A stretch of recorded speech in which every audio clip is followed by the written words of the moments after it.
Hello and welcome to the European Resilience Initiative Center video podcast. Today our guest is Dr. Ivana Stradner, who is a research fellow at the Foundation for Defense of Democracies, focusing on Russia's influence operations, and she's an expert in the Balkan politics. Welcome, Dr. Stradner. Thank you very much for inviting me. You have got a pretty straightforward comment on your activities recently by Serbia's President Mr. Vučić, who literally called you a crazy person and recommended you to go to a medical facility for a treatment. Why is the President of Serbia so much caring about your mental conditions? Once again, thank you very much for inviting me. And indeed, just as I'm laughing now, I was laughing, when I saw his press conference comment about me and also asking him, how can I read, his thoughts? But it also didn't come as a surprise because like all authoritarian leaders, they're very fragile and they fear the truth. They fear anyone who has opposing point of view. And the reason why he was upset about my comment was related to the BRICS. When I explained actually and unpacked his strategy, balancing strategy that he has been employing for years between Russia, China, and the West. And apparently with the latest Xi visit to Serbia, I was happened to be correct. It just really, really says how fragile egos they have. What we saw last week was just a sign of weakness because when you lose all arguments, then you start attacking people on a personal level. Absolutely, and that is something what Vučić probably took from Putin, because it's a standard Putin strategy. Instead of answering a question, he starts to attack his opponents or journalists and making absolutely inappropriate jokes or pseudo jokes because they are not funny, like in any way. And of course, he lies, and that is what Vučić did. He was asked like about the European way of Serbia and foreign political alliances. He said that Serbia is on the European way, and this European way cannot be diverted. And next day he asks Chinese President Xi and express his wish to join the BRICS. So what is President Vučić's foreign policy? How much of China and Russia is there, and how much of Brussels? I always find it quite intriguing when I hear people from the United States or from the European Union trying to convince people that actually the Serbian government wants to join the European Union. Look, Serbia is a tiny country. It's a landlocked country that has not been on an agenda for 30 years. People don't speak often languages of the Western Balkans, given that for the past few decades, everything was about the Middle East, and now it's about Ukraine and Russia. And this is the question of semantics. When President Vučić talks about European Union, he's never talking about European Union membership. He's talking about European Union path. And I would love to see all those Western leaders to hire some linguists to help them understand the semantics behind those promises. Of course, the President Vučić does not need the European Union membership for his political survival. What he needs is the European Union money that can help him stay in power, because the European Union has been investing tremendous resources in the economy of the country, while at the same time he has built very, very strong ties to Russia and China and playing that balancing strategy. It's I have to tell you, he has been in power for more than a decade. He is becoming increasingly more and more authoritarian leader, showing more and more signs of what he truly is, that he is also an ideological leader, not like economically selfish driven leader, something that a lot of people in the West believe, because the logic is, well, there is no feasible opposition in Serbia.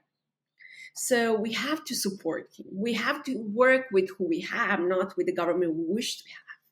And that's exactly the strategy that the West has employed in places such as Belarus, in places such as Russia, trying to think of that sort of appeasement and benevolent dictators to keep in power who can actually stabilize the region. And President Vučić, he is a very, very smart and knowledgeable leader when it comes to politics. He never had a real job. His real job has always been politics, and that's what he is really, really good at. He's very good at understanding the games. Let's also not forget that he was the Minister of Information during Milosevic government during 1999, a NATO intervention over there.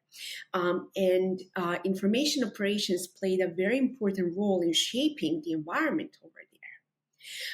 And he learned that trick back then that he has been employing as soon as he came to power in Serbia.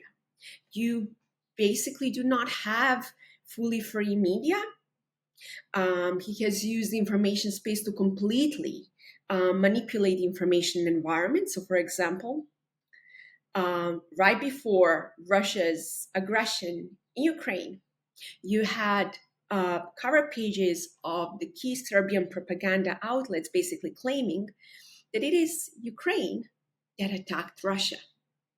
The same outlets has been spreading disinformation campaigns about biolabs. The same outlets has been spreading disinformation campaign about the West opening a new front in the Balkans.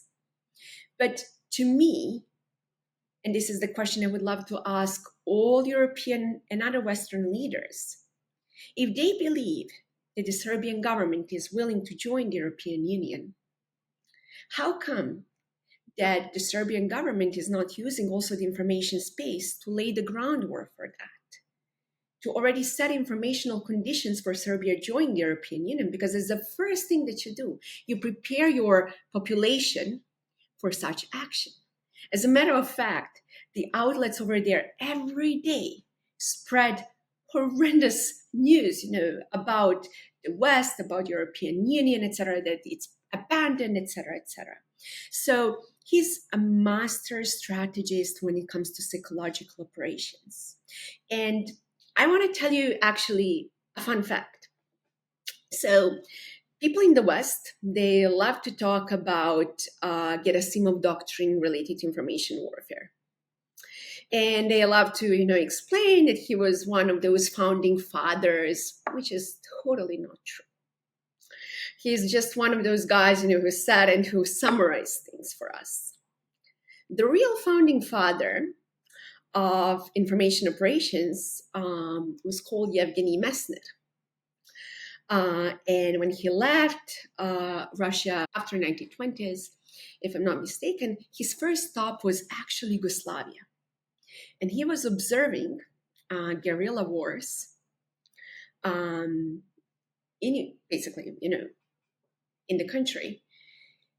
And that prompted him to write about information warfare because he understood very well how information operations played a tremendously important role between those internal fights. And I always like to use that example to help people understand that even though Serbia is a tiny, tiny country with no access to sea, a very poor country, there is one thing that the country has always been good at, and that is information warfare. And no surprise why the psychological warfare department within the Ministry of Defense has, learned a lot, from Russia and vice versa. And that's the question that I would love to ask all Western leaders. How come did the Serbian government that claims they want to join the European Union, they're not pushing those narratives in the information space? As a matter of fact, when the pandemic started, that's something I will never forget.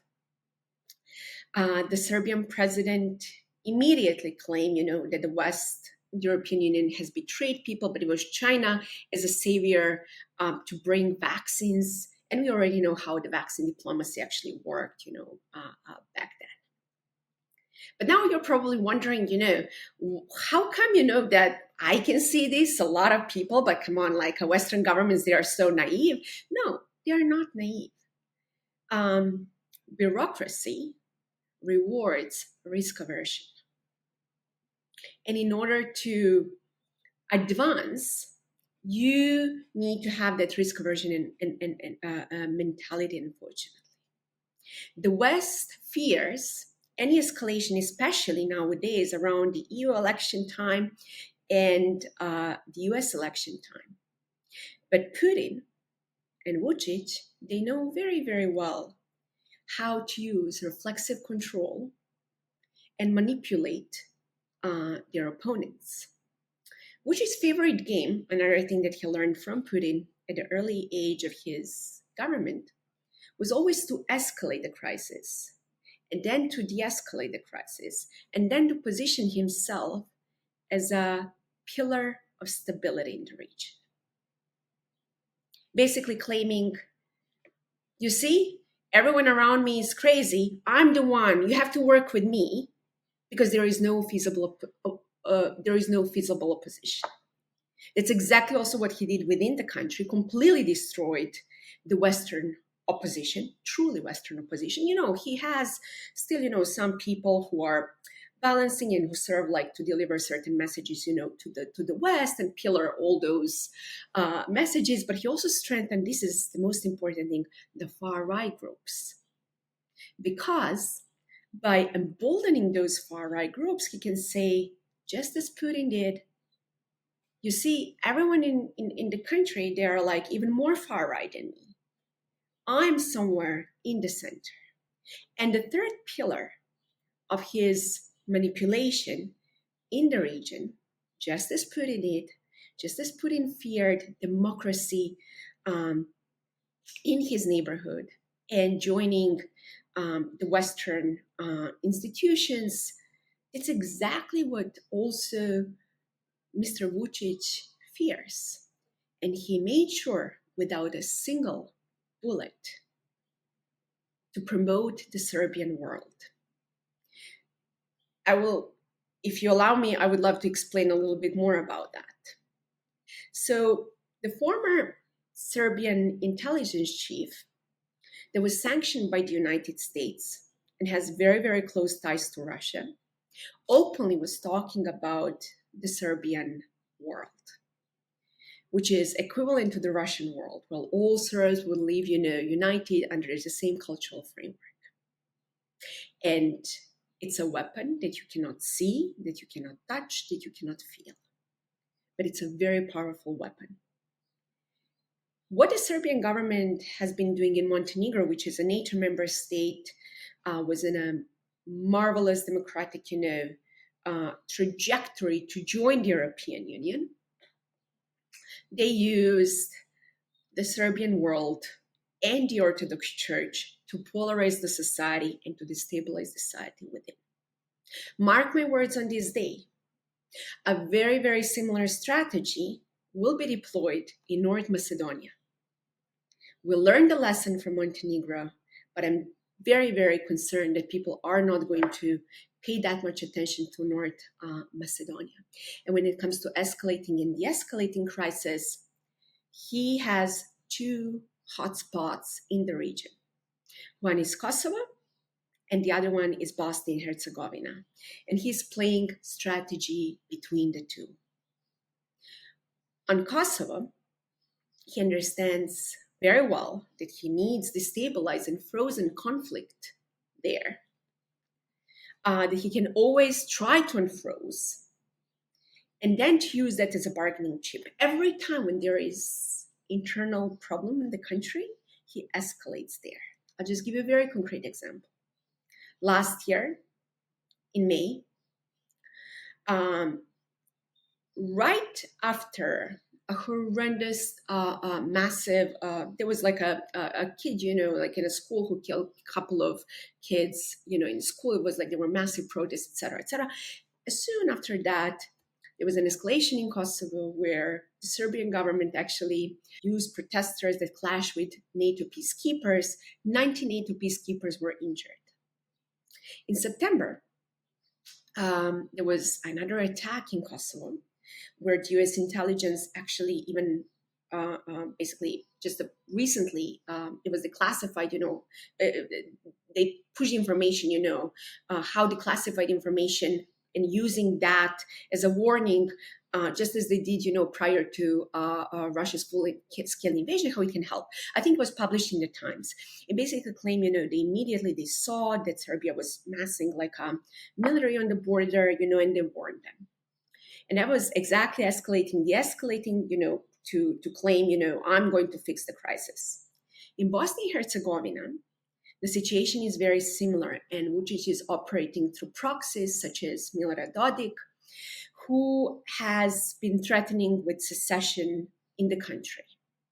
It's a very, very complex country, like the region itself. I always like to speak with my colleagues who are experts in the Middle East, and they always, make jokes. They claim like that the Balkans is even more complex because of a different, identity politics, like different religious, different ethnic tensions, and et cetera, et cetera. So it's a very, very complex region, but Bosnia in particular. And we can definitely talk a little bit more about that, because just recently the West has warned of a potential, problems that Bosnia could face. And it makes sense because all Vučić needs to do with the help of Russia, and Dodik was the one who was awarded, by the Russian government. He was just recently in Russia. To push the country on the brink of war and to make sure that the West will not react. Always, to play that game. But President Vučić also said something very interesting. Like, he used the example of Azerbaijan, basically claiming how Azerbaijan were waiting for the right political moment to advance its strategy in Nagorno-Karabakh. And whoever tells me that the Serbian president is purely driven by economy, I believe it's sorely mistaken.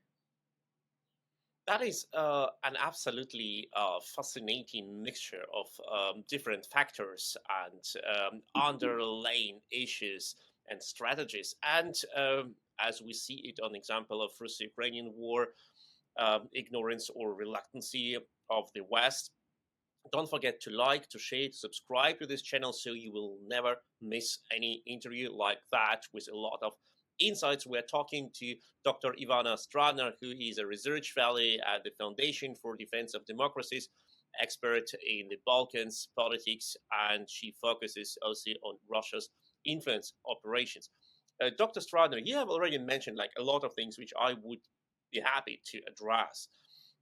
First, I absolutely loved that explanation about the motives of Vučić and other dictators, like when the West thinks that they are all profit-driven or economy-driven, they are not. And that's what actually led to misunderstanding of the moves of Vladimir Putin, when the West believed, he will never attack Ukraine because the sanctions will follow. He will not do it because the economy will go absolutely havoc. He will spend all his money on military needs. He's not interested in that.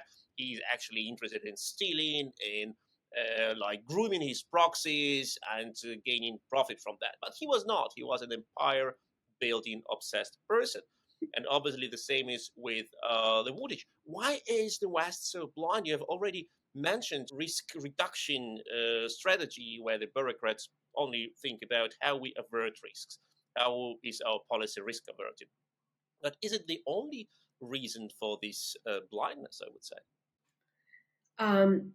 What I can see from the open source intelligence and my understanding how the West functions, and my understanding how the West made similar mistakes in the past,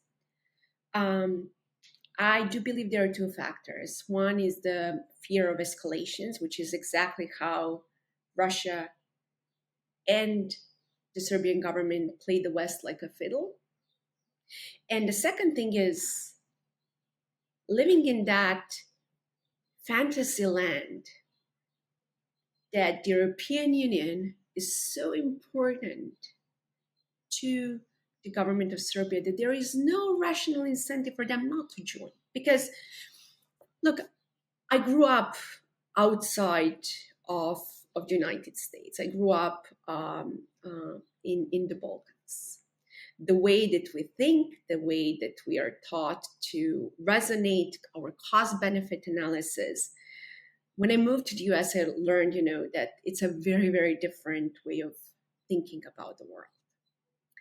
And oftentimes when people tell me, but it makes no rational understanding that Vučić does not want to join the European Union, maybe from the Western perspective, it's very difficult for a lot of people, as I said, to understand how ideology plays a very important role, identity politics, and different sorts of things. But history also matters. And just for Russia, and we just recently saw that disgraceful interview between Tucker Carlson and Putin. And I wouldn't be surprised, if a lot of people in the West just skip the first part of the interview thinking, it's a boring history. He's anyway weaponizing, and skip to the second part, which was more about strategies and stuff like that. History matters. If you listen to carefully Serbia's president analysis of the region, he loves to also refer to history. He's also surrounded by people who are projecting or portraying that historical narratives.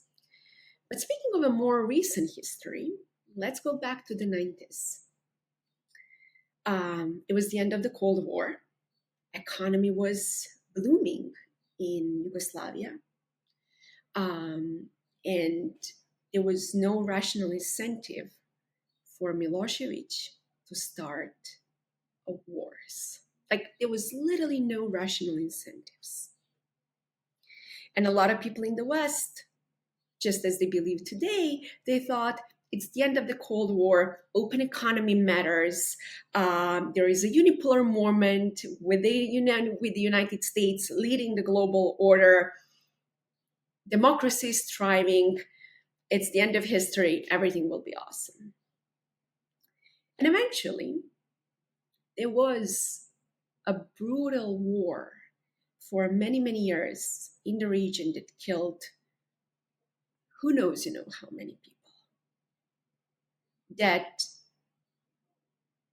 ended almost 10 years, later, taking so many lives. And, Sergej, I always like to say, if people believed back then and people feared to stop the war in time, now we're in a very different time with new actors such as Russia and China and Iran. It will be even more complex. And to go back to the 90s, something that Vučić also learned from Milosevic is also to escalate the crisis and then to de-escalate the crisis, exactly what Milosevic was doing, portraying himself as a source of stability in the region until, 1995. And we also can remember from the Balkan Wars that strategy of de-escalating through embargo on sending weapons. That embargo has helped only Milosevic, because if he had weapons and his opponents did not, so when the West stopped sending weapons to the opponents of the Serbs, they just helped the Serbs to do what they wanted to do, to reestablish the control. And that is exactly what Putin tried to promote as his policy towards Ukraine, don't send weapons to Ukraine, weapons just escalate the war, we don't want to see people suffering, we want to reach peace.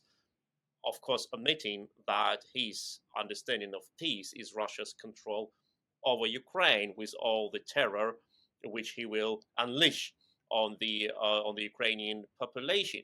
That is what I think is extremely important, what you taught about the connections between different authoritarian regimes and different dictators who seem to understand each other perfectly. And we have just seen the visit of Chinese President Xi to the Balkans, and he stopped in Belgrade, and then his next stop was Budapest, where he met Viktor Orban, who is not famous for his trust in democracy too. So what is about China's role there, and not only in Serbia, in the region overall? But before Dr. Stradner will answer this question, don't forget to like, to share, and to subscribe to this channel so you will not miss interviews. So indeed, China's leader just visited Serbia and Hungary. And I have to tell you, I was totally not surprised, because Vučić has been playing that game with Russia against the West. Now he's going to add a new pillar to this, which is China. And this is nothing new, as China has poured billions of dollars, who knows, like, in Serbia, and investment and loans.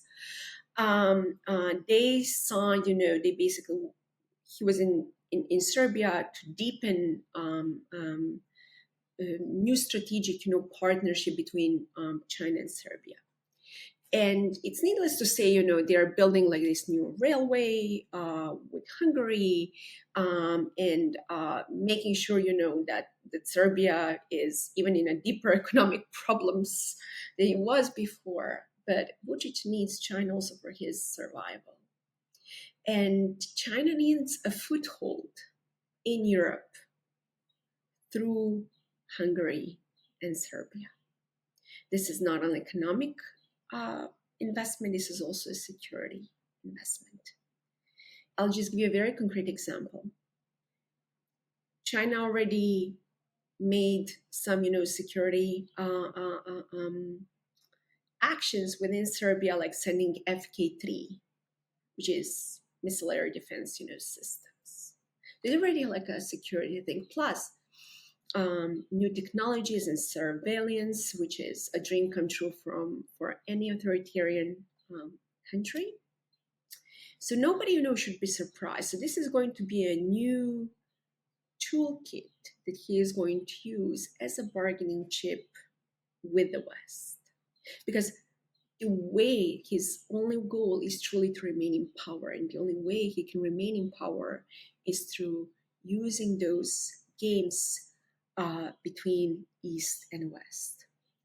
And I'm confident to say, just as just as I know, based on open source intelligence and research and a little bit of understanding, I'm confident there are a lot of people in the West, policymakers, who understand this as well. But they cannot do much because it requires the lack of risk aversion. It requires taking certain bold steps. And they're unwilling to do that, because the last thing that they do is to create what they believe escalation in the region, which is exactly what Putin and the Serbian president believe and push for those agendas. I'll just give you two concrete examples and go back to China. Currently, there are lots of talks regarding Srebrenica. United Nations General Assembly resolution. Milorad Dodik, he said that can lead, to another chaos. The Russian government immediately stated that's going to lead to another conflict. The same thing that they escalate with. They claim, the escalation is going to happen if Kosovo joins the Council of Europe. And you already know, like, how certain Western leaders fear those things. And that's the part of psychological, warfare. So the very similar thing within, I believe, within the very near future is going to happen also with China. And how the government of Serbia is going to use that as another bargaining chip against the West in its balancing strategy, knowing that now the West is going to compete and push even more money and put more carrots, when in fact there is only one thing, what they need to do, to understand that the Serbian government needs more the European Union than the European Union needs the Serbian government. And instead, they should say, you're a sovereign nation, you're free to do whatever you want. If you do not want to join the European Union, go, with Russia and China, Iran and North Korea. Go do that. Look, Serbia is a tiny landlocked country. There is no fear that Serbia can accomplish certain, military objectives that the West cannot, prevent. Instead, they should start investing more and more in the region and making sure, that Bosnia-Herzegovina, flourishes democratically, economically, Kosovo, Montenegro, North Macedonia, to make sure that all those countries flourish. And then Serbia is going to eventually, follow, not the other way around, because he does not want all those countries to be in the West. It's a very, very strange game for a lot of people maybe in the West that he's playing, but it works. And it's a wrong assessment that he's the only one who can bring the Balkans to the West. So I do believe, as I said, this is going to be even more expanding now with China. But when you say that the West must say to Serbia or to Vučić personally, look, we will not play your game, we will not support you, we will not try to beat stakes of China, like China provides you with air defense, we will not say, oh, don't take this, you will get like twice as much from us, like of better quality, because this would lead practically to arming Vučić on the coast of Europe. So your answer is to improve cooperation with other countries in the region. But this is what the West didn't do, for example, in Russia's case, always focusing on cooperation with Russia and providing Russia with like money and resources and deals and treaties, ignoring the former subjugated nations like Ukraine or Georgia or like other countries. And at the end, it created disbalance in powers between Moscow and its former colonies. And the way, like, to treat Putin better, to promote him with, like, you see, it's better to have us as friends as foes, after all, led to stronger imperialistic Russia. Is this policy to help actually the countries which are heading really the European way? You named them: North Macedonia, Kosovo, Bosnia and Herzegovina. Is it the way which really can find place in hearts and minds of the Brussels bureaucrats? Look, I'm smiling because that's exactly, my thinking and the playbook that the Serbian government actually learned from Russia. They project themselves as the strongest nation in the region, and there is no future in the region without President Vučić, without Serbia. And that's exactly the strategy what you just mentioned, how Putin had been using, making all those false promises to the West. You need me as a friend, you need me as an ally. Without me, I'll be the one who will take care of the region. You give me all the power, it's like a realpolitik thing, I'll take care of things. It's my source of a sphere of influence. That's exactly the strategy that the government of Serbia has been trying to use. So, look, I am not very hopeful, I have to tell you, about the situation in the region, whether that's going to escalate in another war. I genuinely don't believe as of today that we are going to see something similar in Ukraine, but I do believe that we are going to see more and more escalations, something that we saw like last year, more problems with the Serbia-Kosovo relations, but also Bosnia-Herzegovina and Serbia, particularly Milorad Dodik and Republika Srpska, more threats, secessionist threats. But also what's very concerning to me, it is that the West has abandoned their allies in the region. And you would be very, very surprised to see actually how American allies are now disappointed, and the Western, like in general also the European Union, are very, very disappointed that they are not promoting democracy and the rule of law. Just open the latest Freedom House data, and you will see, all you really need to know about democracy there. And democracy promotion It's not only for purely idealistic reasons. Look, I work at the Foundation for Defense of Democracies. I genuinely believe, that living in a free society with the rule of law, it's essential for national security if you don't also think about some moral consequences. So either if you're both realist or liberalist, however you want to call yourself, to put in like in those two camps, it's in the interest of the West to promote democracy in the region, because we already know what happened during the 90s. We already see Russia's strategy. That's going to replicate itself very, very, very soon in the region. Because my last point on that thing, weakness emboldens authoritarian leaders. They consider kindness as weakness. But there is a plot twist in this story. The West has forgotten how to talk to authoritarian leaders. The strategy of appeasement never works. It will not work again.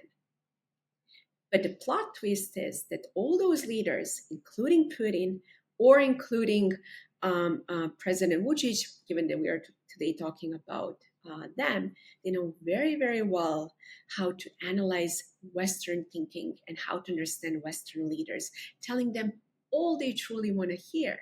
And that's exactly the strategy that Putin has been using with economy and development, thinking about, we need to invest in open market economy. And basically it created like a corrupt mafia state over there.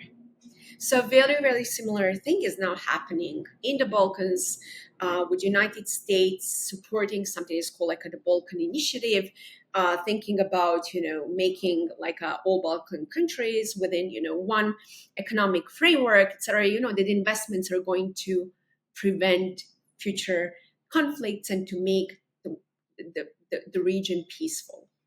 Everyone who knows a little bit about history understands very well economic resilience that people in Serbia and other neighboring countries are willing to bear for advancing their other ideological goals. Just what we see right now in Russia. Actually, I was laughing, when people in 22 told me, but it's irrational for Putin to do that. He's going to destroy economy in the country. Look, people there are also very, very resilient and used to live under all those conditions. In the meantime, Putin is the one, who is benefiting from fancy suits, fancy cars, and he's living, with his oligarchs a fancy life.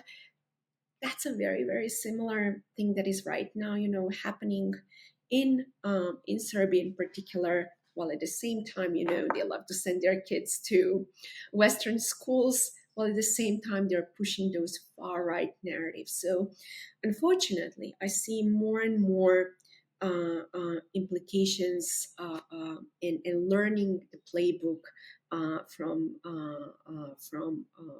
Putin.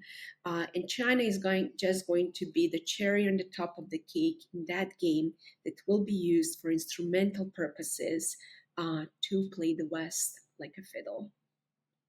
And that is obviously the challenge for the West for the next years, not only Russia-Ukrainian war, but also the ongoing tension situation on the Balkans with dictators Putin and Vučić joining their forces to destabilize the West and to play the West in their interests. And Chinese dictator Xi is joining them in this purpose. And we still don't have in the West politicians who fully understand the problem and are ready to go and take risky but correct decisions to fight them back. That was Dr. Ivana Stradner. He is a research fellow at the Foundation for Defense of Democracies, focusing on Russia's influence operations, and an expert in the Balkans politics. Thank you so much, Dr. Stradner, for having joined us today. Thank you very much for inviting me. And don't forget to like, to share, to subscribe to this channel. And if you know someone who needs to watch this interview, feel free to send it to them to spread the word and the expertise.